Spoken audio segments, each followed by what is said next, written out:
Hey, friends, welcome. Today on Hidden Secrets Revealed Live, why Roe v. Wade has been overturned.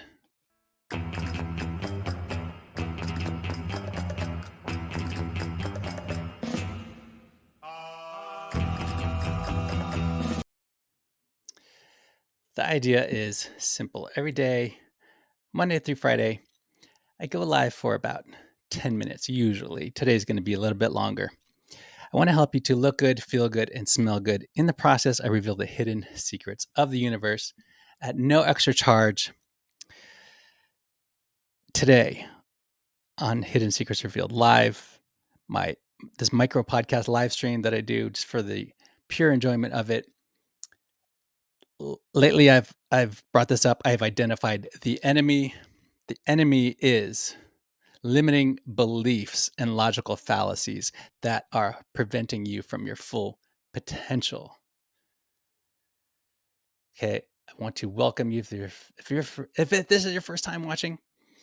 My name is Sean Allen Fenn. I'm the founder of Safe New Media. I have a new album out on streaming platforms, etc. Ask me about the NFT. All the information is at safenewmedia.com/surplus. Okay. I usually just do this for 10 minutes, but this is a lot of information today. Okay.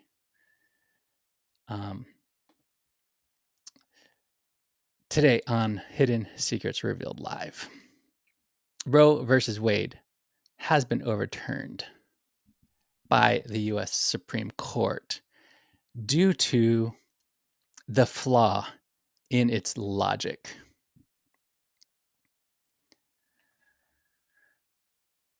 What the court actually concluded in Roe, the case of Roe versus Wade in 1973 concerned Jane Roe, aka Norma McCorvey, a resident of Texas who claimed to have become pregnant as a result of a gang rape, which was found later to be a false charge years after the court had issued its opinion.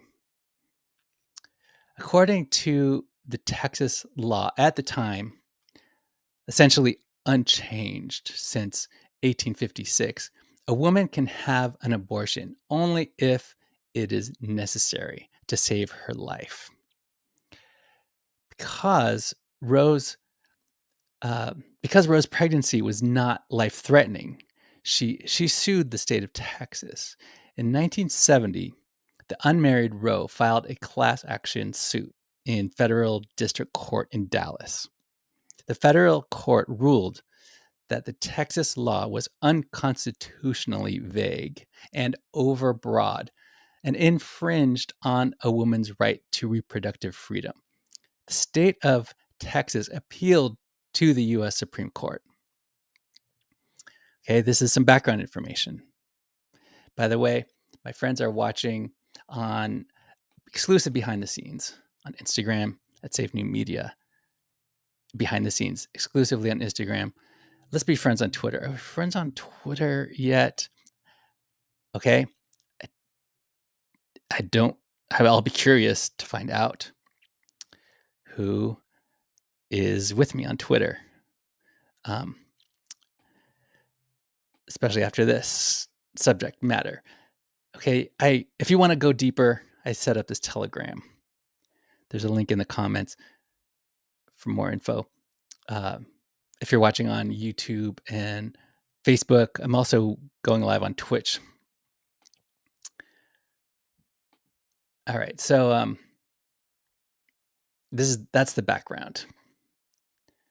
Okay, after the case was argued twice before the court, it issued Roe v. Wade on January 22nd, 1973, holding that the Texas law was unconstitutional and that not only must all states, including Texas, permit abortions in cases of rape, but in all other cases as well.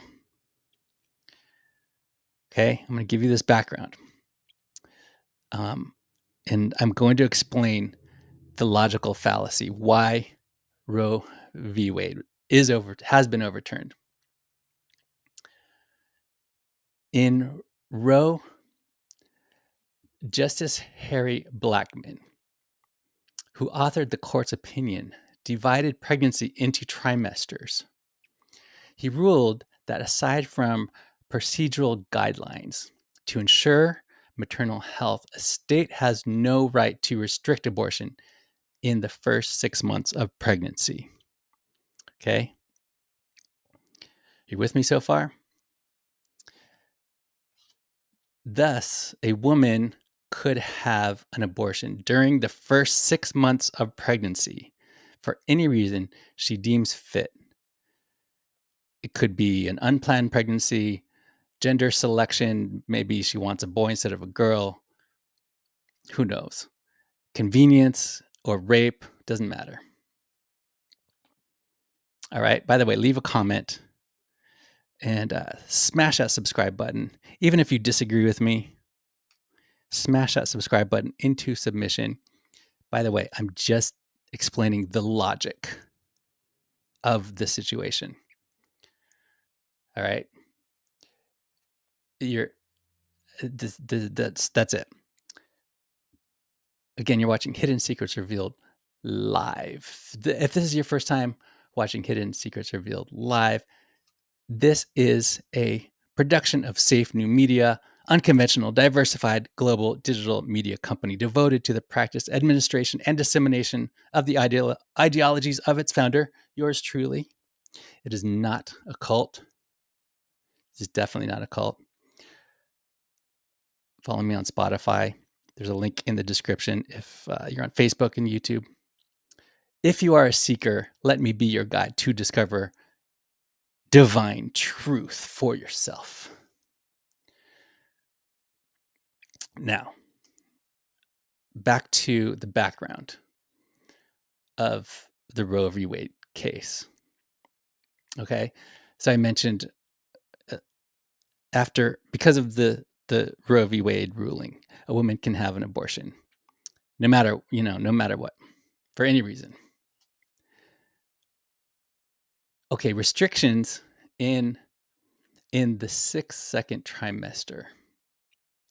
In the okay, we're talking about trimesters. This is fundamental to how it was decided. Okay, the 2nd trimester should be merely regulatory in order to protect the pregnant woman's health. In the last trimester, after fetal viability, the time at which the unborn can live. Pardon me. I'm going to talk a lot on this one.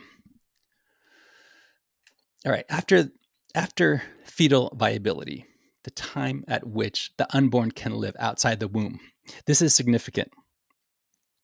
This concept of viability. All right. This is pivotal to why Roe v. Wade has been overturned. The state has a right, although not an obligation, to restrict abortions to only those cases in which the mother's life or health is jeopardized, because after viability, according to Blackmun, the state's interest in prenatal life becomes compelling. Okay. Now, this is fundamental to why Roe v. Wade has been overturned.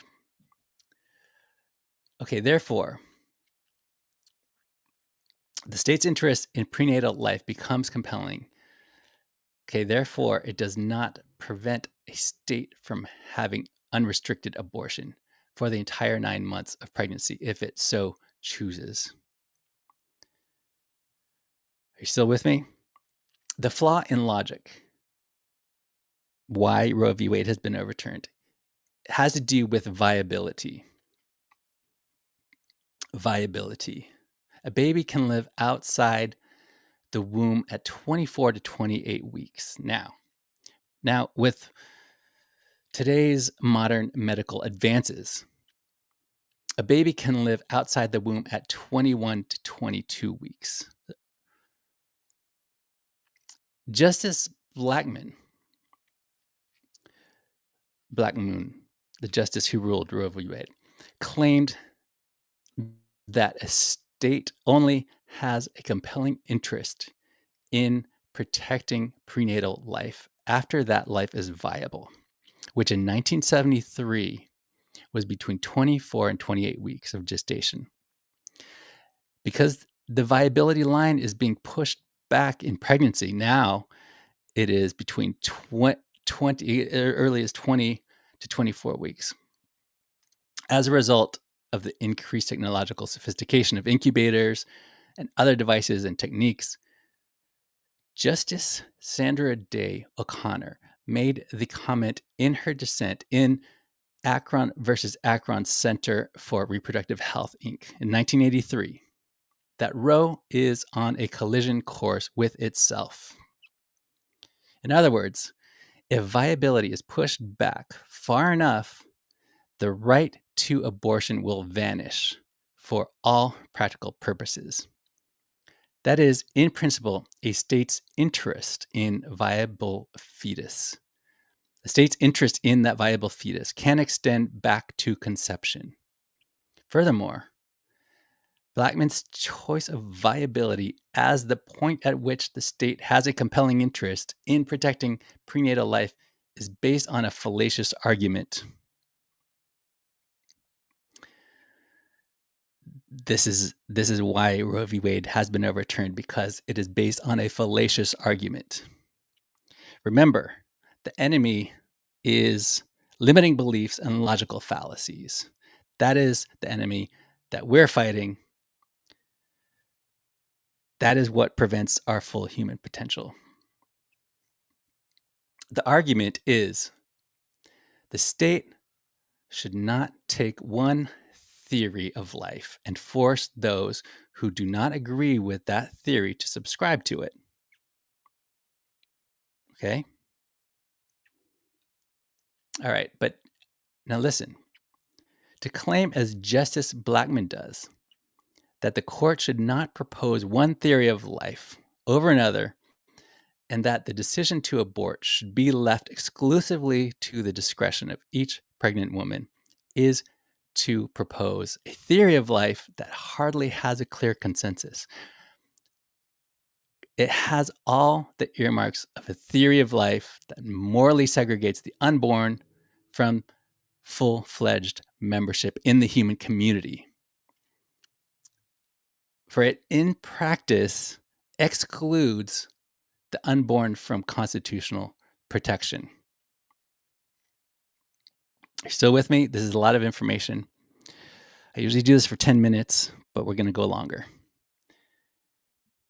Okay, because I owe it to you guys to let you know why Roe v. Wade has been overturned. According to the decision on Roe v. Wade, the unborn in this society is not a human person worthy of protection. Thus, the court actually did take sides on the question of when life begins.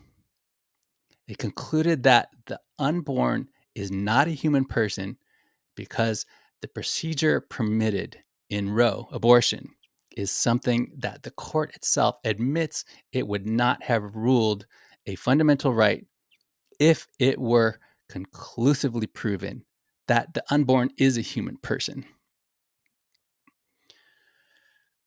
Okay, this is a quote.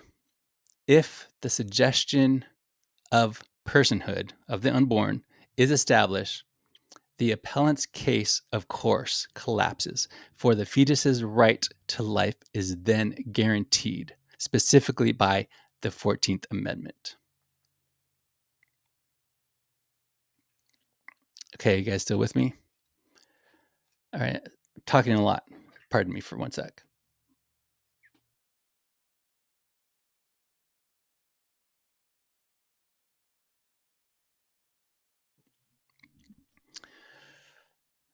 All right. So this is the fallacy that that um, that Roe is founded upon. Okay. Therefore, we are to accept the Supreme Court's holding in Roe and agree with Justice Blackmun that the right to abortion is contingent upon the status of the unborn. Then the allegedly disputed fact about life's beginning means that the right to abortion is disputed as well. For a conclusion's support, in this case, abortion is a fundamental right. Is only as good as the veracity of its most important premise. In this case, the unborn is not fully human. So, the court's admission that abortion choice is based on a widely disputed fact, far from establishing a right to abortion, entails that it not only does not know when life begins, but it does not know if ever the right to abortion begins. Consequently, the court's admitted ignorance of when life begins undermines the right to abortion. Okay, now another case followed in 1989. Webster versus Reproductive Health Services. Okay, this case modified Roe in at least two significant ways. It rejected both Roe's trimester breakdown and as well as its claim that the state's interest in prenatal life becomes compelling only at viability. This is a quote from that case. The rigid Roe framework is hardly consistent with the notion of a constitution cast in general terms as ours is, and usually speaking in general principles as ours does. The key elements of the Roe framework, trimesters and viability, are not found in the text of the Constitution or in any place else one would expect to find a constitutional principle. According to the court, we do not see why the state's interest in protecting potential human life should come into existence only at the point of viability, and that should therefore be a rigid line allowing state regulation after viability, but prohibiting it before viability. Now, this case did chip away at Roe. It didn't overturn it yet. Now, here's the next flaw in logic. It's referred to as the undue burden standard. In Planned Parenthood versus Casey in 1992, the court was asked to consider the constitutionality of 5 provisions of the Pennsylvania Abortion Control Act of 1982, which the state amended in 1988 and 1989. The court upheld as constitutional 4 of the 5 provisions, rejecting the third one, which required spousal notification for an abortion, based on what it calls the undue burden standard, which the court defined in the following way. Now, listen, this is why Roe v. Wade has been overturned, and an abortion is no longer legal on a federal level. A finding of an undue burden is a shorthand for the conclusion that a state regulation has the purpose or effect of placing a substantial obstacle in the path of a woman seeking an abortion of a non-viable fetus. What the actual fortitude is a substantial obstacle. Substantial obstacle. What does that even mean? The Casey court reaffirmed viability as the time at which the state has a compelling interest in protecting prenatal life, though it seemed to provide a more objective definition than did the Roe court, which, as we saw, as we talked about, it included the nebulous notion of meaningful life, despite the fact that it claimed to derive its definition from Roe. And I'm going to quote again: viability, as we noted in Roe, is the time at which there is a realistic possibility of maintaining and nourishing a life outside the womb. I usually do this live stream for 10 minutes, okay, but this is going to go a little bit longer, okay, because the enemy is logical fallacies and limiting beliefs that are preventing your full potential. And we're here to expose that. And if we want to go deeper, I did set up this Telegram channel. Here's the link. And there's a link in the description there if you're watching on YouTube and Facebook. Okay. Now, let's get back to it. In Roe, the case of Roe, that has been overturned, Justice Blackmun wrote, with respect to the state's important and legitimate interest in the potential life, the compelling point is at viability. This is so because the fetus presumably has the capability of meaningful life outside the mother's womb. State regulation protective of fetal life after viability thus has both logical and biological justification. Assuming that Justice Blackmun is using meaningful life to mean independent life. Is that what he means? Independent life? He commits either one of two fallacies. If that's what he means, meaningful life, defining terms, what does he mean by meaningful life? If he's saying independent life, he commits either one of two fallacies, depending on how he defines independent life. Okay, that's presuming meaningful life also means independent life. If he means by independent life that,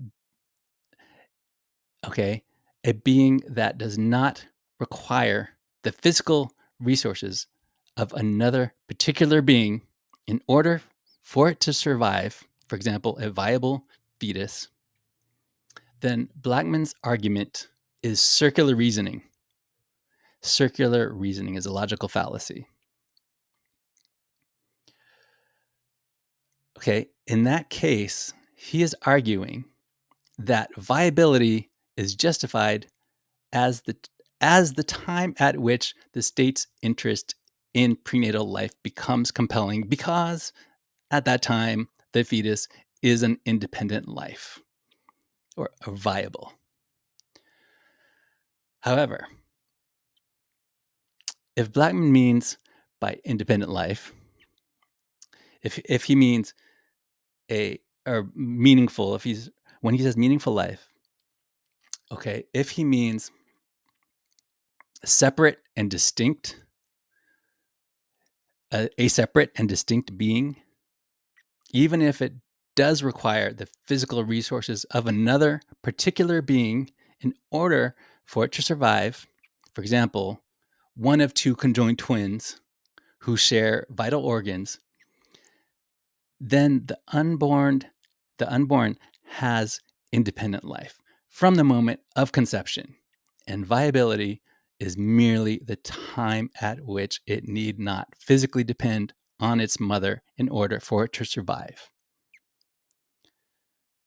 Are you with me? Any questions? Leave a comment. Smash that subscribe button. Pummel that subscribe button into submission. Like and share this. If you want to leave a comment and you disagree or you hate me, if it's an insult, make it funny. That's my one rule. Share this. And if you subscribe, that helps the channel grow. So thank you. Okay, Blackman seems to be confusing physical independence with ontological independence. He mistakenly argues from the fact of the pre-viable unborn's lack of independence from its mother that it is not an independent being, a meaningful life, right? The Casey Court's defense of the viability criterion offers two reasons. First, the court appeals, it's called to stare decisis is the term, the judicial practice of giving great deference to precedents. Stare decisis, the judicial practice of giving great deference to precedents.